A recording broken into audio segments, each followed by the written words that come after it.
पड़ते थे, एक गुमनाम घाटी थी। उस घाटी का नाम था संजीवनी घाटी था। कहा जाता था कि यहाँ की हवा में ही जीवन देने की शक्ति थी। इसी घाटी में स्थित था गुरु आर्यभट्ट का प्राण शक्ति आश्रम। गुरु आर्यभट्ट कोई साधारण संत नहीं थे। वे शरीर और आत्मा के विज्ञान के प्रकांड ज्ञाता थे। उनकी कीर्ति दूर दूर तक फैली थी, लेकिन उन तक पहुंचना लगभग असंभव था। वे केवल उन्हीं को दर्शन देते थे जिनके मन में सच्ची लगन और अटूट संकल्प होता था। उसी काल में भारत के 3 कोनों से 3 व्यक्ति निराशा और हताशा की अंतिम सीमा पर पहुंच चुके थे। पहले थे मगध के सबसे धनी व्यापारी श्रेष्ठ। धन दौलत सोना चांदी उनके भंडारों से छलकते थे, पर उनका शरीर भीतर से खोखला हो रहा था। उन्हें मधुमेह का रोग था। बड़े बड़े वैद्य और हकीम हार मान चुके थे। उनका शरीर दिन प्रतिदिन गलता जा रहा था और जीवन की मिठास मानो किसी ने छीन ली हो। दूसरे थे अवंती के महाराज विक्रमजीत। उनकी भुजाओं के बल पर अवंती का साम्राज्य सुरक्षित था, पर उनका अपना हृदय असुरक्षित था। उन्हें हर पल हृदयघात का भय सताता था। राजकाज का तनाव, षड्यंत्रों का डर और रातों की अधूरी नींद ने उनके हृदय को कमजोर कर दिया था। वैद्य कहते थे, महाराज विश्राम करें, पर एक राजा के लिए विश्राम मृत्यु के समान था। तीसरी थी काशी की विदुषी लावण्या। उसका ज्ञान, उसकी तर्क शक्ति के आगे बड़े बड़े पंडित नतमस्तक हो जाते थे। पर कुछ वर्षों से एक अजीब रोग ने उसे घेर लिया था।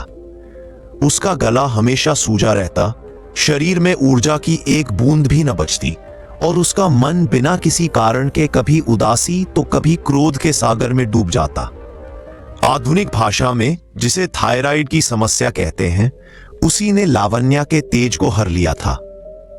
एक दिन तीनों ने अलग अलग स्रोतों से गुरु आर्यभट्ट और उनकी संजीवनी घाटी के बारे में सुना। ये उनकी आखिरी उम्मीद थी। अपने धन, राजपाट और ज्ञान के अहंकार को पीछे छोड़कर तीनों एक ही लक्ष्य के लिए निकल पड़े, हिमालय की उस रहस्यमय घाटी की ओर। यात्रा कठिन थी। बर्फीली हवाएं शरीर को चीर रही थी। संकरे रास्ते पर एक चूक का मतलब था सीधी मृत्यु। श्रेष्ठ, जो मखमली बिस्तरों पर सोने का आदी था, पत्थरों पर सो रहा था। महाराज विक्रमजीत, जिनके एक इशारे पर सेनाएं चल पड़ती थीं, आज अकेले अपनी लाठी के सहारे चल रहे थे। और लावण्या, जिसका शरीर पहले ही कमजोर था, अपनी इच्छा शक्ति के बल पर एक एक कदम बढ़ा रही थी। कई हफ्तों की कठिन यात्रा के बाद वे तीनों लगभग एक ही समय पर संजीवनी घाटी के मुहाने पर पहुंचे।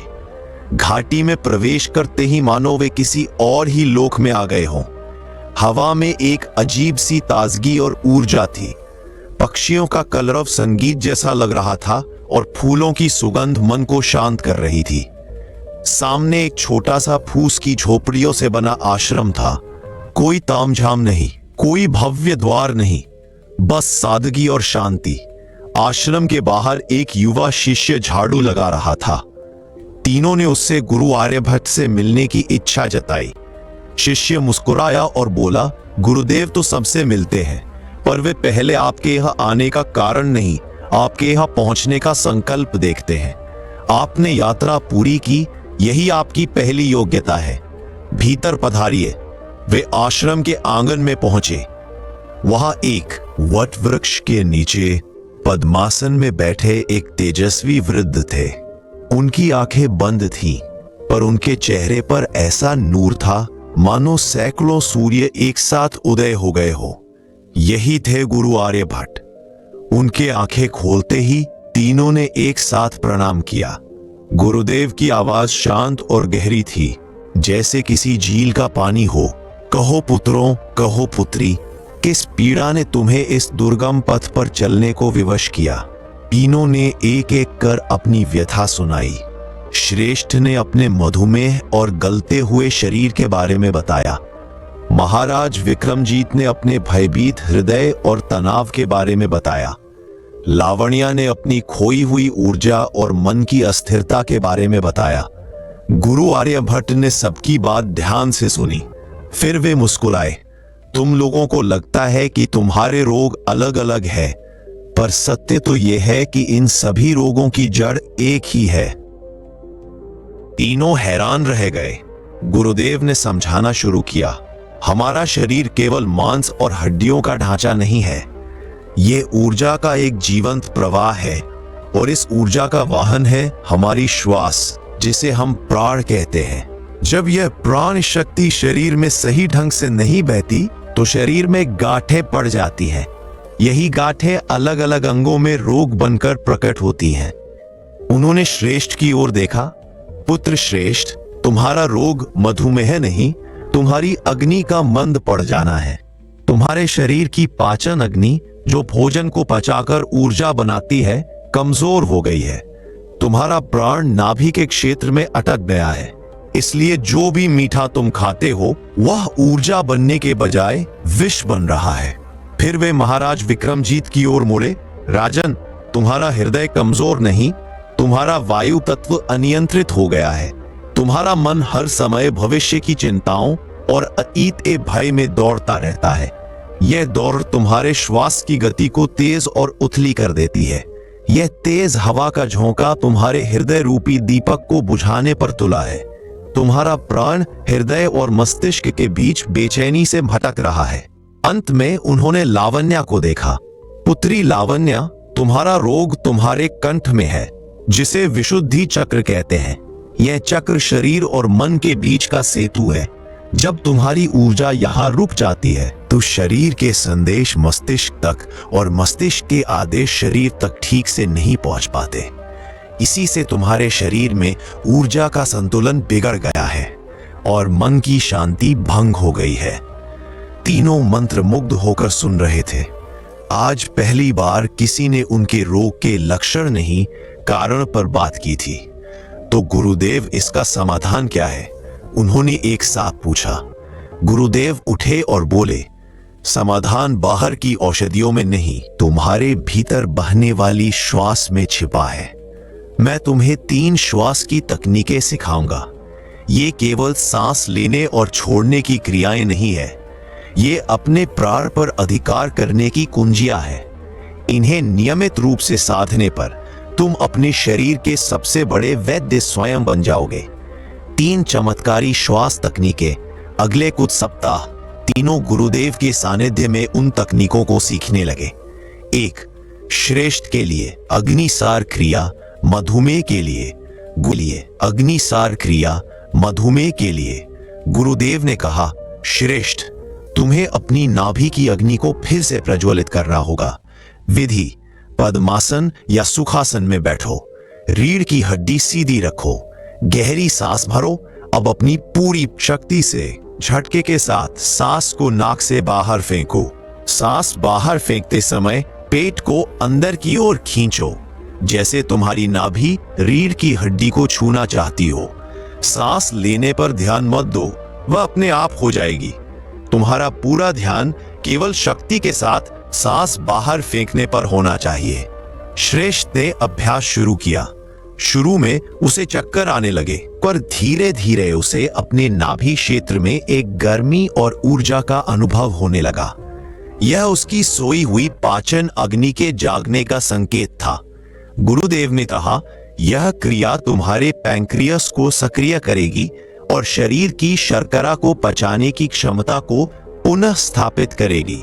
2. महाराज विक्रमजीत के लिए चंद्र सूर्य भेदन प्राणायाम, हृदय रोग और तनाव के लिए गुरुदेव ने महाराज से कहा, राजन, तुम्हें अपने मन की दौड़ को शांत करना होगा।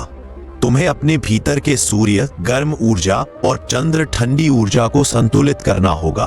विधि: आराम से बैठो, अपने दाहिने हाथ के अंगूठे से दाहिनी नासिका को बंद करो और बाईं नासिका से धीरे धीरे गहरी सांस अंदर भरो। सांस इतनी धीमी हो कि उसकी आवाज भी ना आए।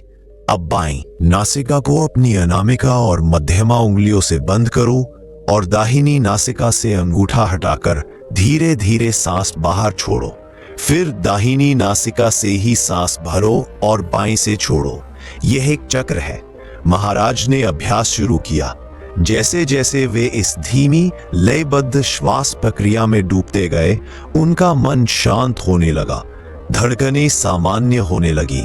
वर्षों बाद उन्हें ऐसी शांति का अनुभव हुआ था। गुरुदेव ने समझाया, बाईं नासिका का संबंध ठंडी चंद्र नाड़ी से है और दाहिनी का गर्म सूर्य नाड़ी से।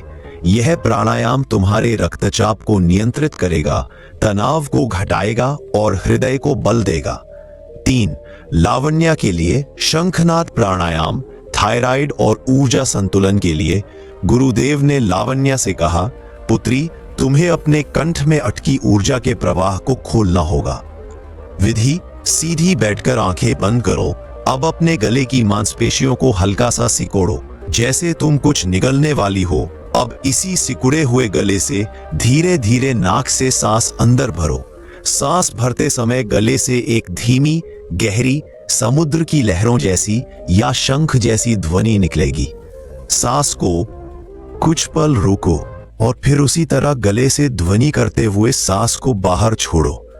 लावण्या ने अभ्यास किया। शुरू में उसे खांसी आई, पर फिर उसे अपने गले में एक कंपन और गर्माहट महसूस हुई। उसे लगा जैसे कोई बंद दरवाजा खुल रहा है। कुछ ही दिनों में उसकी ऊर्जा लौटने लगी और मन की उदासी छटने लगी। गुरुदेव ने बताया, यह ध्वनि और कंपन तुम्हारे थायराइड ग्रंथि की मालिश करता है और वहां के ऊर्जा प्रवाह को सुचारू बनाता है, जिससे हार्मोन का स्राव संतुलित हो जाता है। भाग 5: रूपांतरण और विदाई। तीनों ने 3 महीने तक आश्रम में रहकर कठोर अनुशासन के साथ इन तकनीकों का अभ्यास किया। वे सुबह जल्दी उठते, आश्रम के कामों में हाथ बंटाते, सात्विक भोजन करते और अपना अधिकांश समय प्राणायाम और ध्यान में बिताते। इस दौरान उनका केवल शारीरिक ही नहीं बल्कि मानसिक रूपांतरण भी हुआ। धन के अहंकार में जीने वाले श्रेष्ठ ने सीखा कि असली धन स्वास्थ्य है। वह अब विनम्र हो गया था। सत्ता के तनाव में रहने वाले महाराज विक्रमजीत ने सीखा कि असली शक्ति मन की शांति में है। ज्ञान के बोझ तले दबी लावण्या ने सीखा कि सच्चा ज्ञान अनुभव से आता है और शरीर का बिना ज्ञान अधूरा है। 3 महीने बाद वे तीनों गुरु आर्यभट्ट के सामने खड़े थे। वे वही लोग नहीं थे जो 3 महीने पहले आए थे। श्रेष्ठ का मधुमेह लगभग समाप्त हो चुका था। उसके चेहरे पर कांति लौट आई थी। महाराज विक्रमजीत का हृदय अब भय से नहीं, आत्मविश्वास से धड़कता था। लावण्या के चेहरे पर उसका खोया हुआ तेज और आंखों में ऊर्जा की चमक लौट आई थी। गुरुदेव ने उन्हें देखकर कहा, मैंने तुम्हें कुछ नया नहीं दिया, मैंने केवल तुम्हें उस शक्ति से परिचित कराया है जो तुम्हारे जन्म से तुम्हारे साथ है। यह श्वास तुम्हारा सबसे बड़ा गुरु और सबसे बड़ा वैद्य है। जब तक सांस है तब तक आस है, पर याद रखना, सांस लेना और सचेत होकर प्राण को साधना, इन दोनों में आकाश पाताल का अंतर है। उन्होंने अंतिम उद्देश्य दिया, अब जाओ और अपने जीवन को जियो, लेकिन इस कुंजी को कभी मत भूलना। हर दिन कुछ समय अपनी श्वास के साथ बैठना। यह तुम्हें न केवल स्वस्थ और दीर्घायु बनाएगी, बल्कि तुम्हें जीवन के हर उतार चढ़ाव में शांत और स्थिर रखेगी। श्वास ही शरीर और आत्मा के बीच का सेतु है। इस सेतु को मजबूत बनाए रखना। तीनों ने गुरु के चरणों में अपना मस्तक झुकाया और कृतज्ञता के आंसुओं के साथ वहां से विदा ली। वे अपने साथ केवल स्वास्थ्य ही नहीं, बल्कि जीवन जीने का एक नया दृष्टिकोण लेकर लौट रहे थे। उनकी कहानियां किंवदंती बन गईं और दूर दूर तक लोग यह बात जान गए कि हर रोग का, हर पीड़ा का समाधान कहीं बाहर नहीं, हमारी अपनी एक एक सांस में छिपा है। बस उसे साधने वाले गुरु और उसे पाने वाले सच्चे साधक की आवश्यकता है। दोस्तों, क्या आप जानते हैं, आपकी श्वास जीवन की नींव है। आपके साथ क्या अच्छा होने वाला है और क्या बुरा होने वाला है, आपके भविष्य में क्या होगा, आपके जीवन में आपको क्या प्राप्त होना लिखा है, यह सब कुछ आपकी सांसों पर ही निर्भर होता है। जिस व्यक्ति की सांसें गहरी होती हैं, उस व्यक्ति का ध्यान भी गहरा होगा और ध्यान से जो ऊर्जा प्राप्त होगी, वही ऊर्जा आपके जीवन में आपकी इच्छाओं को पूरा करती है। लेकिन जरूरी बात यह है कि आपकी श्वास सूक्ष्म है, आप उसे देख नहीं सकते, और आपकी थर्ड आई भी सूक्ष्म है, उसे भी आप नहीं देख सकते, लेकिन महसूस दोनों को कर सकते हो। जब आपकी थर्ड आई पर श्वास पहुंचता है तभी आपका ध्यान भी गहरा होता है, और यह आपके ऊपर है कि आप ध्यान में श्वास किस प्रकार लेते हो। आप गहरी सांस लेते हो या छोटी सांस लेते हो, आप छोटे बच्चों को देखते ही होंगे। जब वह सांस लेते हैं तो पेट फूल जाता है, यानी वह गहरी सांस ले रहे होते हैं और वो खुश रहते हैं, उनके जीवन में कोई चिंता नहीं। ऐसे ही जब हमारी आयु बढ़ती है तब यह सुहास छोटी हो जाती है, और जब यह सांस रुक जाती है तो व्यक्ति की मृत्यु हो जाती है, यानी जीवन आपकी सांसों के आधार पर है। देखिए, जो आप सांस लेते हो वह ना भी पर DDH जाता है और न भी हमारे शरीर का आधार है।